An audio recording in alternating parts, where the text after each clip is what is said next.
Assalamu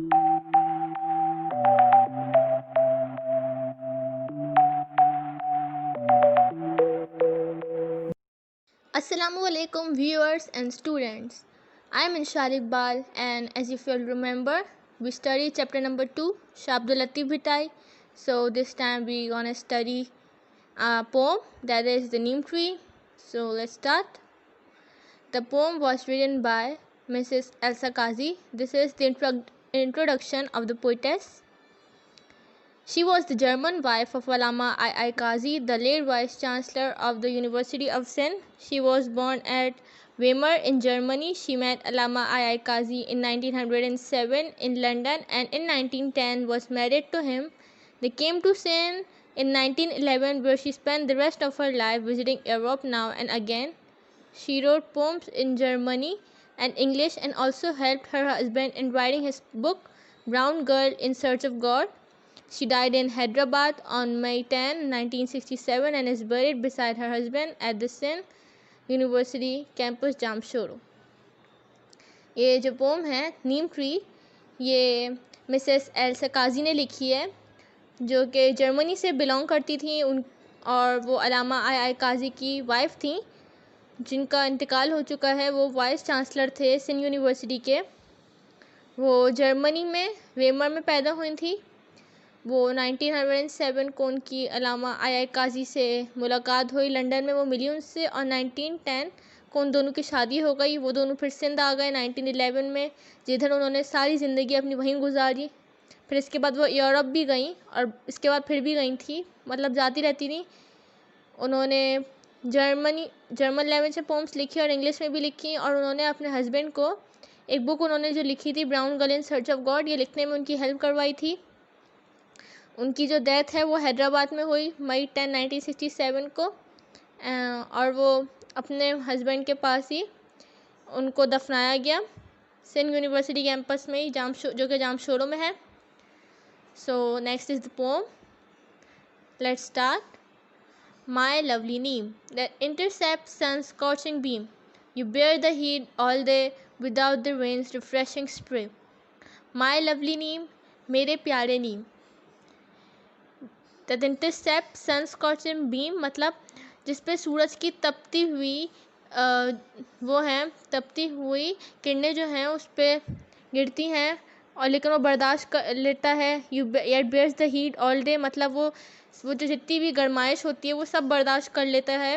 without the rain's refreshing spray, मतलब बारिश उस पर पड़े तो वो रिफ़्रेश हो जाए ना, वो बिल्कुल फ्रेश हो जाए, लेकिन बारिश नहीं भी हो तो भी वो सब बर्दाश्त कर लेता है। थो मतलब यू, चाम्प्स द वंडरर्स, वो अवे, जो दरवेश होते हैं, जो मुसाफिर होते हैं, उनको भी वो आराम पहुंचाता है। विद सूथिंग शेड, मतलब के उसका जो कंफर्टेबल साया होता है उससे उसके ज़रिए। How strong you are, how unafraid, how green thy leaves in spite of all, तुम कितने बहादुर हो, तुम किसी से नहीं डरते। हाउ अनअफ्रेड मतलब निडर, किसी से नहीं डरता। जो स्ट्रॉन्ग मतलब बहादुर होना। How green thy leaves in spite of all, तुम्हारे जो ग्रीन लीव्स हैं वो फिर भी कितने हरे रहते हैं चाहे कुछ भी हो जाए। The mid day flames that burning fall, जब मिड डे मतलब दोपहर के 12 बजते जो हैं, फ्लेम्स मतलब आग, उस वक्त कितनी तपती हुई धूप होती है।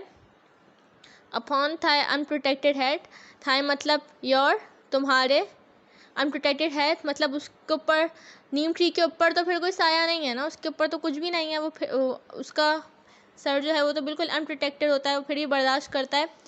Could man be bold as thou and rise above the earth with a sheltering arm, अब इसमें हम जो हमारी पोइटस हैं वो कह रही हैं कि जो इंसान हैं वो भी तुम्हारी तरह ही बोल्ड हो सकते हैं और तुम्हारी तरह ही बोल्ड हो सकते हैं और बुलंदी तक पहुंच सकते हैं। और अबव द अर्थ मतलब जो दुनिया में रहते हैं। विद शेल्टरिंग आर्म मतलब शेल्टर मतलब घर, और आर्म मतलब हमारे कंधे। मतलब वो ये कहना चाह रही है कि इंसान भी तुम्हारी तरह हो सकते हैं। क्या वो हो सकते हैं इस तरह कि to save this suffering ones from harm, from sorrows, poverty and vice, कि वो भी तुम्हारी तरह हो दुनिया में रहते हुए, वो भी दूसरे सफरिंग वंस मतलब जो स्ट्रगल कर रहे हों उनको बचाएं किसी भी नुकसान से, गुर्बत से, प्रोवर्टी मतलब गुर्बत, सौरोस मतलब गम,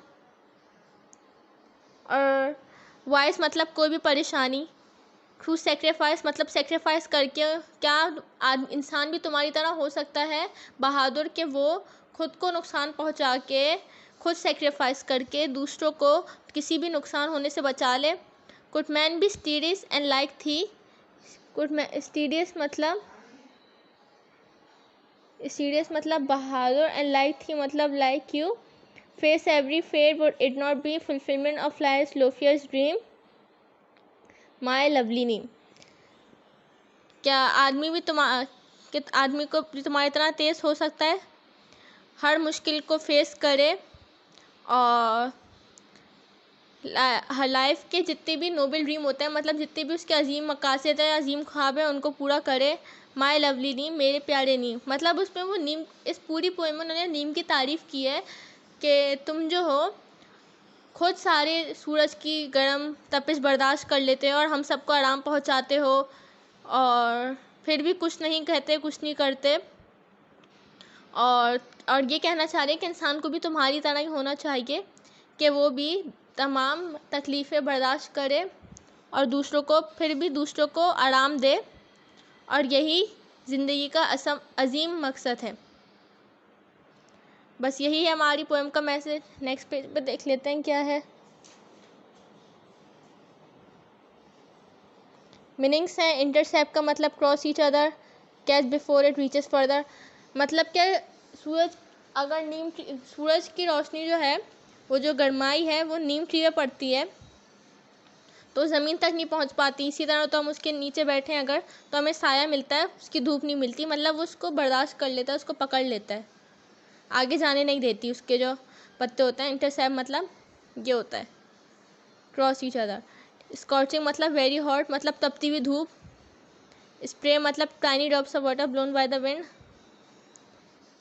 स्प्रे मतलब तुम्हें पता ही है कि बारिश की बूंदों के कतरे जो हवा के साथ चलते हैं, मतलब फुहार।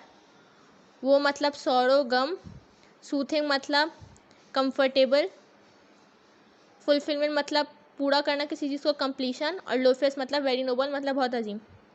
You have all seen the neem tree. It is very common in Sin. It grows all over the country. The poetess was a German lady and who had lived much of her life in Sin sees what thick grow the neem tree has, how beautiful and useful it is. The good worker thus is an example which human beings should follow. हम सब ने नीम tree को देखा होगा, सिंध में ये बहुत common है, ये मुल्क में तमाम जगहों पे बड़ा होता है। पोइटेस जो कि एल्सा काजी जो हैं, वो एक जर्मन लेडी थी जिन्होंने अपनी ज़्यादातर ज़िंदगी सिंध में गुजारी। उन्होंने नीम ट्री को देखा कि वो काफ़ी थिक ग्रोथ होती है उसकी, और कितना खूबसूरत और कितना यूज़फुल होता है, और उन्होंने हमें भी नीम ट्री की तरह बनने की हिदायत की है। डिफ़िकल्ट मीनिंग मैंने आपको साथ साथ बताती रही हूँ, एक दफ़ा फिर से रिपीट कर देती हूँ फिर भी। इंटरसेप्ट मतलब बता दिया था, पीछे है। स्कॉचिंग मतलब बहुत गर्म। बेयर्स मतलब बर्दाश्त करना, और थो मतलब यू। वंडर्स मतलब जो दरवेश होते हैं, जो मुसाफिर होते हैं। सूथिंग मतलब कंफर्टेबल। इंस्पायर्ड मतलब इंस्टेड। मिड डे मतलब जो दोपहर के 12 बजते हैं। बोल्ड मतलब बहादुर। थो मतलब यू। सफरिंग वंस मतलब जिनको बहुत जो स्ट्रगल कर रहे हो, जो मुश्किल में हो। प्रोवर्टी मतलब गुर्बत। सरोस मतलब गम। वाइस मतलब बुरी चीज़ें। सेक्रीफाइस मतलब कुर्बानी। और स्टीड फास्ट मतलब रिमेन स्ट्रांग मतलब बहादुर रहना। फेट मतलब किस्मत। फुलफिलमेंट मतलब कोई भी मकसद को पूरा करना। और लोफेस मतलब अजीम मकसद। उम्मीद है आपको ये पोम समझ आ गई होगी। अगर आपको समझ आई है तो लाइक कीजिए। एनी क्वेश्चंस हो तो you can comment as well. और अगर आपने अभी तक हमारे चैनल को सब्सक्राइब नहीं किया है तो प्लीज़ हमें सपोर्ट कीजिए, हमारे चैनल को सब्सक्राइब कीजिए और बेल आइकन दबाना मत भूलिएगा। मैं थी इंशार इकबाल, फिर मिलते हैं। Thank you for watching.